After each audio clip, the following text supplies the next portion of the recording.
Welcome back to Two Minds Infinite Stories podcast. You know we love exploring big ideas, and today we're diving into one that's both unsettling and exciting. How to build wealth in a future that feels like the rules are being rewritten right before our eyes. You shared some content with us about Raoul Pal's perspective, and honestly, some of it is pretty alarming. It is. Raoul doesn't sugarcoat things. He's a financial expert who called the 2008 crash. And he's saying, we're headed for even bigger shifts now. The old ways of building wealth just aren't cutting it anymore. Okay, so let's get into it. He paints a pretty bleak picture of the current economic system. It's like the harder we work, the further behind we fall. What's going on here? He calls it the broken system. For decades, wages have stagnated while the cost of living, especially housing, has skyrocketed. He points out that the average 30-year-old today is actually worse off than their counterpart in 1983. Lower homeownership rates, less likely to be married or have kids.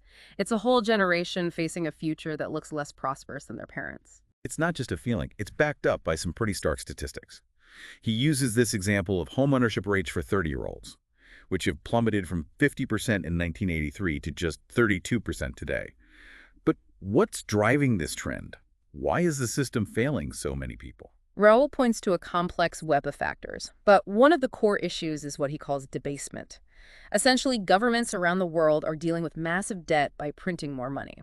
It might sound like a quick fix, but it has a hidden cost. It erodes the value of the money we already have. So it's like a hidden tax. Our money is literally losing value even if we're doing everything right. Saving, investing, working hard. Exactly. He estimates that this debasement is costing the average person about 11% of their wealth each year. It's like running on a treadmill. You're putting in the effort, but you're not actually getting ahead. This is where it starts to feel a little overwhelming, like the game is rigged against us. But Raoul doesn't just leave us with a sense of doom and gloom. He actually offers a way to fight back. And it starts with becoming an expert. But isn't AI about to automate all the jobs? That's the common fear. But Raoul sees opportunity in specialization, especially in a world where AI is becoming more prevalent. He argues that as technology takes over routine tasks, human expertise in specific niches becomes even more valuable. So instead of being a jack of all trades, we need to become the go-to person for something specific. He uses a great analogy. Imagine you're a window cleaner. Cleaning the windows of a billionaire versus cleaning the windows of an average homeowner requires the same skill, but the earning potential is vastly different. Your expertise has a higher value in a specialized market. So find your niche, become the best at it, and cater to a clientele that values your unique skills. But how do we even identify the right niche in a world that's constantly changing? He talks about writing secular trends. What does that mean? Secular trends are those long-term shifts that reshape entire industries, like the rise of the internet or the boom in social media. Raoul made a fortune riding the social media wave, and he believes the next big trend is artificial intelligence. So either become an AI expert or... Wait, he actually suggests betting on the opposite of AI. How does that work? Yeah, this is where it gets really interesting. He argues that as technology becomes more pervasive, people will crave authentic human experiences, connection, and community even more. Think about it. We're already seeing a backlash against the constant digitalization of our lives. So there are two smart plays. Lean into the tech disruption or bet on the enduring human needs that AI can't replicate. But where does crypto fit into all of this? A lot of people still see it as this risky, volatile investment. Raoul is incredibly bullish on crypto, specifically Bitcoin and Ethereum. He sees them as a way to escape the broken system and protect your wealth from debasement. He believes that blockchain technology, which underpins crypto, is a revolutionary force that's going to reshape the financial world. Okay, but can you explain blockchain in a way that clicks for someone who's not a tech expert? Why is it so revolutionary? Think of blockchain as a public ledger in the sky, verified by thousands of computers around the world. This eliminates the need for middlemen like banks and governments, giving you direct control over your assets. So it's about cutting out the middleman and taking back control of your finances. I'm starting to see the appeal. It's about transparency, security, and empowering individuals to participate in a global financial system without gatekeepers. But Raoul also has a pretty colorful way of describing his crypto strategy. He calls it the don't fuck it up strategy. What exactly does that entail? He's learned from experience. He actually bought Bitcoin way back in 2013 when it was trading at $200, and even predicted it would reach $1 million. That was pretty visionary considering where it is today. But it sounds like his journey wasn't without its bumps. What happened? Well, the price went up fivefold in just 3 months. He thought he was a genius, but then it crashed hard. He rode it out, held onto his Bitcoin, and in 2017 it hit $2,500. So he was up 12 times his initial investment. That's incredible. It is, and you'd think he would have held on tight, right? But something happened that spooked him. There was a fork in the Bitcoin code, basically creating a second version of Bitcoin. He got nervous and cashed out. It's interesting how even someone as knowledgeable as Raoul can get caught up in the fear and uncertainty. But I bet he regretted that decision. Oh, big time. By December of that year, Bitcoin had soared to $20,000. If he had just held on, he would have been significantly wealthier. He learned a valuable and expensive lesson that day. That's the don't fuck it up Yeah. part of the strategy in action, right? Mm. It's about resisting the urge to panic sell or chase short-term gains. Exactly. Buy Bitcoin, Ethereum, maybe Solana, and hold on for the long term. That's the core of his approach. He believes the real gains in crypto will play out over the next decade or two. He even predicts that the crypto market could reach $100 trillion by the early 2030s. That's mind-boggling. But I have to ask, if he's so skeptical of the traditional financial system, what's his take on the housing market? It's always been considered a safe and reliable investment. He actually sees housing as a potential trap, especially for younger generations. He argues that the days of buying a house at 3 times your salary are long gone. In many places, you're looking at 10 times your salary, easy. And for what? He calls a house a lifestyle bank, a place to live, but not necessarily the best way to build wealth. It's about separating the emotional attachment to home ownership from the financial realities. A house can represent stability and security, but it can also become a burden if it prevents you from pursuing other opportunities. He sees it as a trade-off. You might have to sacrifice some of those traditional markers of success, like a big house, to prioritize investments that will give you more freedom and flexibility in the long run. Which brings us to another concept he talks about, the quality of life trade. It's not just about accumulating wealth. It's about how you use that wealth to live a more fulfilling life. He encourages people to think about what truly brings them joy and fulfillment, whether it's travel, spending time with loved ones, pursuing creative passions, or simply having more time and flexibility. It's a refreshing perspective in a world that often equates success with material possessions. But it also raises an interesting question. If AI does devalue knowledge work, as Raoul predicts, what will become the new markers of status and success? That's something he doesn't address directly, but it's a question worth pondering.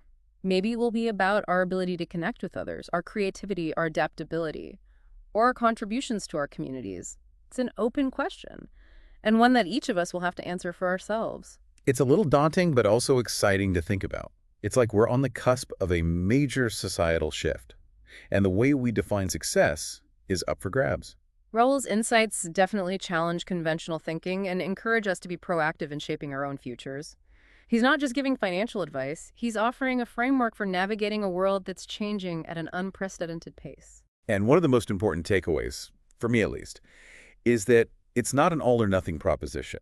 You don't have to go all in on crypto or abandon all traditional investments. It's about finding a balance that works for your individual circumstances and risk tolerance. He's a pragmatist at heart. He understands that people need cash flow and that not everyone is comfortable taking on the volatility of the crypto market. Okay, so let's say someone is ready to dip their toes into the crypto waters. What's his advice for getting started? He emphasizes the importance of taking control of your assets. Don't rely on third parties like banks or exchanges to hold your crypto. He recommends setting up a personal wallet and using a hardware device like a ledger to store your private keys offline. So it's like having a physical vault for your digital assets. That sounds pretty secure. But what about actually managing those investments? Is he a proponent of actively trading? Or is it more about that set it and forget it approach? He's definitely in the buy and hold camp, especially for those core holdings like Bitcoin and Ethereum. He believes that trying to time the market is a recipe for disaster. It's that emotional trap again. We panic sell when prices drop and FOMO in when everything's soaring. Exactly. And remember, crypto markets are notoriously cyclical. They go through these boom and bust cycles, which can be pretty wild to witness. His advice is to ride out those waves, zoom out, and focus on the long game. Easier said than done when you're watching your portfolio fluctuate wildly. Yeah. Right. But I guess that's where the discipline comes in. He actually suggests that for most people, the optimal strategy is almost boring. Invest consistently over time, dollar cost average into your chosen assets, and then resist the temptation to check prices every 5 minutes. So set it and forget it. I like the sound of that. But Are there any risks to this approach? I mean, Raoul himself admitted to selling his Bitcoin too early. He did, and that's why he stresses the importance of understanding what you're investing in. Don't just blindly follow hype. Do your research, and once you've made a decision, stick to your plan. It sounds like a lot of this comes down to managing our own psychology, overcoming our fear and greed. Absolutely. He's actually seen people make a fortune in crypto only to lose it all because they got greedy or chased the next big meme coin. That's why he's so adamant about having a don't fuck it up strategy. So it's not just about buying the right assets. It's about having the mental fortitude to hold on for the long haul. But aside from our own emotions, what does Raoul see as the biggest risk in the crypto world? Losing your tokens, it sounds simple. But he's seen countless stories of people who bought Bitcoin early on, only to lose access to their holdings because they forgot their passwords or fell victim to scams. That's why he's such a big proponent of hardware wallets, right? They Yeah. take your private keys offline. So even if your computer gets hacked, your crypto is safe. Exactly. It's like having a physical safe for your digital gold. Wow. And when you consider the potential gains we're talking about, that peace of mind is invaluable. Well, I don't know about you, but I'm feeling a mix of excitement and a healthy dose of caution after this deep dive into Raoul Pal's world. He's definitely given us a lot to think about. He has.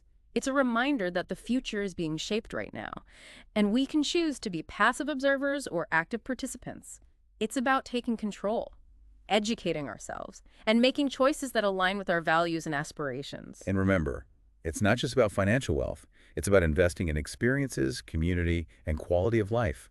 It's about finding that balance between pragmatism and optimism, between taking calculated risks and protecting what we've earned. He's given us a roadmap, not a guarantee. It's up to each of us to navigate this new landscape and create the future we want to see. Well said. So for all of you listening, what resonated with you most from this deep dive? Are you feeling more bullish or bearish on the future? We want to hear your thoughts. Share them on our YouTube, Facebook, Instagram, TikTok, or X, formerly known as Twitter, pages. And don't forget, 2 Minds Infinite Stories will soon be available on Spotify. Hit that follow button so you don't miss an episode. Until next time, keep exploring, keep learning, and keep those infinite stories coming.